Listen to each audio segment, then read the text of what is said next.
have an explanation. Greetings everyone, my name is Aina and welcome to my channel. I am a psychologist और इस channel पे हम कुछ ऐसी चीज़ों के बारे में डिस्कस करते हैं जिनकी वजह से आप खुद को बेटर समझ सकते हैं, जिनकी वजह से आप अपने रिलेशनशिप्स को बेटर मैनेज कर पाते हो and overall you become a better version of yourself and the things in your life and the situations in your life get easy to handle. So we have already discussed about the thoughts of anxiety and the depression in my previous video, and we have also discussed what are the ways that you can map your mood through a mental scale. ज़्यादा time नहीं लगाते हैं, सीधा आज के topic को discuss करते हैं और हमारा आज का टॉपिक है boundaries. And I know that there is so much noise around this topic. बात ऐसी है कि जितना बाउंड्रीज के अराउंड शोर है उतनी ही मिस इन्फॉर्मेशन भी फैली हुई है. बहुत सारे लोग कंफ्यूज हैं, बहुत सारे लोगों को समझ में नहीं आता है what are the basics of boundaries, how to set them. And जब लोगों को ये चीज़ें समझ में नहीं आती है तो दे थिंक दैट उनसे तो हो नहीं पाएगा, पता नहीं दूसरे लोग कैसे कर पाते हैं. सो इस वीडियो में हम लोग ट्राई करेंगे एक बहुत ही सिंपल सी लैंग्वेज में बाउंड्रीज को समझने की. सो मैंने इस वीडियो को लगभग 4 क्वेश्चंस में डिवाइड कर दिया है. I will be answering 4 questions basically and उन्हीं 4 क्वेश्चंस के through you will be getting your answers. All of your doubts will be getting solve through. Our first question is what are boundaries and how does boundaries feel and sound like. जो boundaries होती है ना, those are the limitation. अगर हम बहुत ही simple सी language में बात करते हैं, वो एक लिमिटेशंस है that we set around ourselves. It could be around our behaviors, it could be around our time, it could be around the way people talk to us, it could be around the way we want to be treated in relationships, it could be around how people talk to us. There are many people who practice boundaries in day-to-day life. How does boundaries sound and feel like? एक बहुत ही simple सी situation discuss करते हैं around it. So suppose there are 4-5 people who are discussing to go out on Saturday. So one of the friend is saying चलो चलो ये वाली मूवी लगी है, बहुत अच्छी है, चलो देख के आते हैं. Other is discussing about a restaurant की वहाँ का खाना बहुत अच्छा होता है, सब लोग चलते हैं, बड़े मजे आएंगे. And then there is other person who wants to do something else, and then suddenly there is this fourth person who will just get up and say that oh I don't have time on this day, I have already decided to do something else on this day, so you guys just go and have fun, I might join you guys the next time. तो अब ये वाला जो person है वो मना कर रहा है इन लोगों को ज्वाइन करने से. How will group react to it? So the group is saying that तुम तो हमेशा हमारे प्लान स्पॉइल करते हो, तुम्हें तो कभी आना ही नहीं होता है, why are you even friends with us. And there are so many other things that they will say to this person, but this person is not listening. They have already decided that they will do something else on that day. So हुआ क्या है यहाँ पे?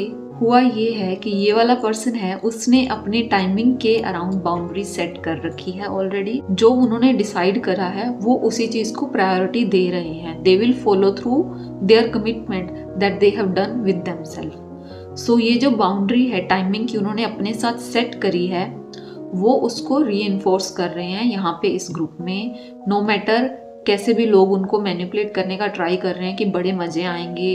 And then other can say that try to pressurise them, तुम हमारे friend ही क्यों बने हो अगर तुम्हें हमारे साथ जाना ही नहीं होता है, और so many other things that could be said in this situation. So ये वाले पर्सन ने बहुत ही हेल्दी वे में अपनी बाउंड्री कम्युनिकेट कर दी है. उन्होंने बोल दिया है कि नेक्स्ट टाइम अगर मेरे पास टाइम होएगा तो I will join you guys. That's how boundaries sound like. This was very simple example. Situations could be much more complicated than this, especially in the relationships and especially in the family settings. So let's just discuss another example in the family setting. हमारी जो second example है वो ये है कि घर पे एक child है, मे बी वो थोड़ा सा ओवरवेट है, एंड देन रिलेटिव्स आते हैं घर पे, कोई भी बुआ मासी कुछ भी आप एग्जाम्पल ले लीजिए. वो सिंपली जब भी उस बच्चे से मिलते हैं वो बोलते हैं कि तुम्हारा ना वेट बहुत बढ़ गया है, तुम थोड़ा कम खाया करो, तुम ना जल्दी से जिम ज्वाइन कर लो, या फिर तुम वर्कआउट करना स्टार्ट कर लो. या फिर वो उसकी मदर को बोलेंगे कि ये बहुत वेट गेन कर रहा है, आप इसकी ना डाइट कंट्रोल करो. बट द थिंग इज हर एक चीज को बोलने का एक तरीका होता है, और वो जो बोल रहे हैं ना, that is not coming out of the care. It is not because they care about the child. Mostly they are trying to see that child through a social lens. We will discuss social lenses in the different video, but the thing is somehow जैसे वो बात कर रहे हैं वो एक taunt feel हो रही है उस बच्चे को. या तो they could have communicated in a different way कि it is not good for your health, the weight, it might create problem in upcoming years for you and so on, but they simply बोलते हैं कि तुम खाना कम कर दो, तुम ये कर लो. अब उनसे मिलने के बाद उस चाइल्ड में एक नेगेटिव थिंकिंग ट्रिगर हो जाती है अपनी बॉडी को लेके और अपने वेट को लेके. फिर यही चाइल्ड है वो अडल्ट बन जाएगा. ट्रिगर हो के उसके मन में बन गई है उस रिलेटिव्स के प्रति resentment. Either this child will deal with that resentment in a healthy way or in an unhealthy way. So unhealthy way कुछ भी हो सकता है. Maybe as an adult they start avoiding this relative. Maybe they just do not talk to them properly and always talk to them rudely so that the relative stop trying to talk to them. And they can deal it with a healthy way, and it will happen when they learn to set the boundary. So as an adult, they can sit with that relative and say that whenever you point out about my weight, whenever you talk about my body, I do not feel comfortable. I have negative thoughts about it and it triggers me. वो ये जो अपनी boundary है वो बहुत ही healthy वे में communicate कर सकते हैं. अगर वो पर्सन अंडरस्टैंडिंग है तो दे माइट अंडरस्टैंड. और या फिर सिचुएशन ऐसे हो सकती है कि वो आपकी बात का बुरा मान गए और वो नेक्स्ट टाइम आपसे ऐसी कुछ भी बात नहीं करें. दोनों वे में your problem is solve. So this was the example of an emotional boundary that could B set if someone is triggering you emotionally. So these were the two examples of the boundaries. One was around the timing and the priority setup, and second was around the emotional health of the person. So I hope through the answer of our first question you have realized that what are the boundaries, how they feel and sound like, how can one set them and how they benefit you. So move on करते हैं हमारे second question पे, that is why some people find it so hard to set the boundaries with other people. क्यों कुछ लोगों को ये चीज़ बहुत डिफ़िकल्ट लगती है दूसरे लोगों के साथ बाउंड्री सेट करना. सो बाउंड्री सेटिंग में मोस्टली क्या होता है ना, वहाँ पे आप लोगों को नो बोल रहे हो किसी चीज़ के लिए. मोस्टली आप लोगों का कुछ ऐसा बिहेवियर, कुछ ऐसी बात पॉइंट आउट कर रहे हो जो आपको हर्ट कर रही है. बेसिकली होता क्या है ना, हमें बचपन से यस बोलना बहुत सिखाया जाता है. Yes ma'am, yes teacher, yes mom and so many other examples are there. So no बोलना हमारे लिए बहुत ही मुश्किल है. हमारी कंडीशनिंग ही ऐसे करी जाती है. रिस्पेक्ट के नाम पे, प्यार के नाम पे, ओबीडियंस के नाम पे, एडजस्टमेंट के नाम पे हम लोग लाइफ में बहुत सारी हाँ हाँ हाँ हाँ बोलते हैं. तो जब बात आती है बाउंड्री सेट की तो हमें करना होता है मना, और वो हमसे हो नहीं पाता है. एक और बात मैं इसमें ये ऐड करना चाहूँगी कि मोस्टली जो लोग स्ट्रगल करते हैं बाउंड्रीज सेट करने में, उन्होंने कभी खुद को ना नहीं बोली होती. खुद को कभी भी किसी डिस्ट्रक्टिव बिहेवियर में पार्टिसिपेट करने से मना नहीं करा होता है. जैसे उनके दोस्त बोलते हैं वैसे ही कर लेते हैं, चाहे वो अनकंफर्टेबल फील कर रहे हैं. जैसे उनका पार्टनर बोलता है वैसे ही एडजस्ट कर रहे हैं, चाहे वो बुरा फील कर रहे हैं अंदर से. जैसे ही उनका मन करता है किसी भी चीज़ में इंडल्ज करने का, उसमें इंडल्ज कर लेते हैं, चाहे वो उनके लिए फिजिकली एंड मेंटली खराब क्यों ना हो.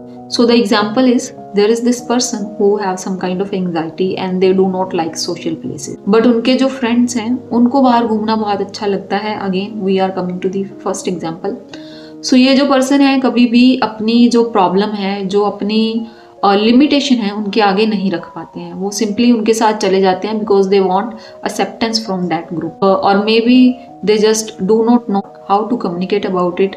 May be the shame is the reason, maybe something else is the reason, but वो अपनी बाउंड्री सेट नहीं कर रहे हैं. उसकी वजह से वो बहुत ही मेंटली एंड फिजिकली अनकंफर्टेबल होके भी बहुत सारी चीज़ों में पार्टिसिपेट करते हैं.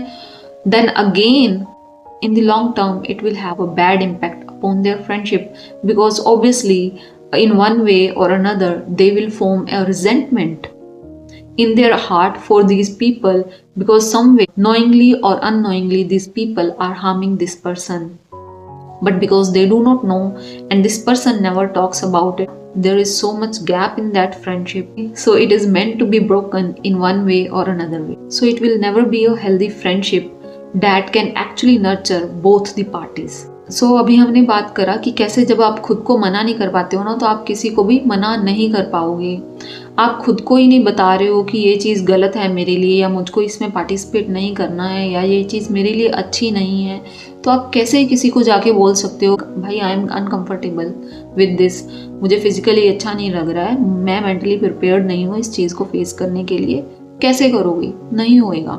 सो सबसे पहले खुद के साथ बाउंड्रीज सेट करना सीखें, खुद को स्ट्रिक्टली मना करना सीखें चीज़ों को लेके। कोई आप में छोटी छोटी एडिक्शंस हैं, आप कुछ ऐसी चीज़ें करते हैं जैसे कि फ़ोन चलाना बहुत ही लंबे टाइम तक, बट आप खुद को मना ही नहीं कर पाते हो कि no this is not the time, this is not the time to watch the reel, this is the time to study.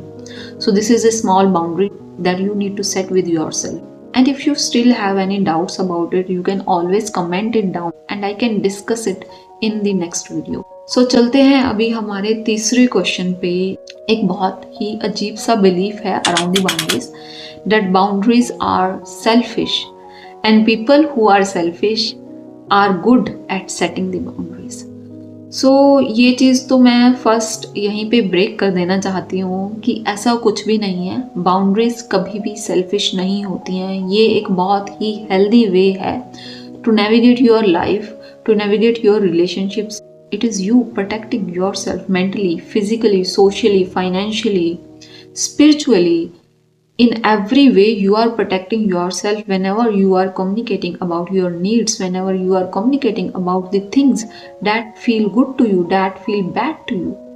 So ये एक बहुत ही healthy way है। इसमें आप straight away लोगों से बात कर रहे हैं, इसमें आप straight away लोगों को बता रहे हैं कि what kind of person I am, what are the things that feel good to me, what are the things that feel bad to me. And whenever someone say that boundaries are selfish, that means that they want to take benefit in one way or another when you are unprotected. Because that's what they are saying ultimately. If someone is saying that you are selfish for setting a boundary, that means if you do not have the boundaries, they will be taking advantage of your time, they will be taking advantage of your emotions, or maybe financially, maybe in any other way if you do not have that boundary / protection. If you also think that boundaries are selfish, it is like a child saying that having parents is selfish. That's how it sounds like. So this was the answer to our third question. And now moving to the last question, and it is very, very important. The question here is, many people think that boundaries are only for mentally strong people, and I agree with it. The people who are setting boundaries are mentally strong. But why I am saying this? Because mentally strong कोई कैसे बनता है? Mentally strong वो वाले लोग बनते हैं जो ऑलरेडी बहुत सारी सिचुएशंस को लाइफ में फेस कर चुके हैं, जिन्होंने बहुत ही अच्छे तरीके से लाइफ से डील करा है, वही लोग मेंटली स्ट्रॉन्ग बनते हैं। Because they are constantly learning from the things that have gone wrong in their life, because they are constantly learning whenever there is a friendship that went downhill, whenever there is a relationship that went wrong with them. So they are learning, they realize that this has hurt me and now it is my duty to protect me. They realize that this has made me feel very bad, this has wasted my time, this person has taken advantage of me emotionally, this person has taken advantage of my physical presence. So they have learned their lessons. That's how they become mentally strong, and that's why they are setting the boundaries one after one. And there are people who never learn. They think that another chance will be good for this person, another chance will be good for this situation, another chance will be good for this friend. But the thing is, the more chances you are giving to the people, situations, the more chances you give to the same kind of the behavior that is hurting you, that is making you uncomfortable. You are saying to your brain that I am not important, I do not feel important enough to protect myself. This is the same message you are giving to the people. This is the same message you are giving to the person that is taking benefit from your loose boundaries. So जब आप straight way ऐसे message देते हो कि मैं अपने बारे में केयर नहीं करता हूँ, मैं खुद को इतना प्यार ही नहीं करती हूँ कि मैं खुद को प्रोटेक्ट करना जरूरी समझूं emotionally, physically, mentally and socially, तब आपके साथ ये वाली चीजें होती चली जाएंगी 5वीं बार, 10वीं बार, 12वीं बार. People do not change until or unless they see that their behavior will not be tolerated. Their disrespect will not be taken lightly. There will be consequences for their behavior and the disrespect. Yes, boundaries are set by mentally strong people. They have learned their lesson. They have learned that how boundaries are important to protect them and how important it is to live a mentally, physically, and socially healthy life. With this, we will close this topic. There are so many things that I can discuss more about the boundaries. Maybe someday I will take up another video on it. I hope you have learned something good from this video. Please share, subscribe and like. And if you have any question, you can always comment it down. Thank you so much for being here.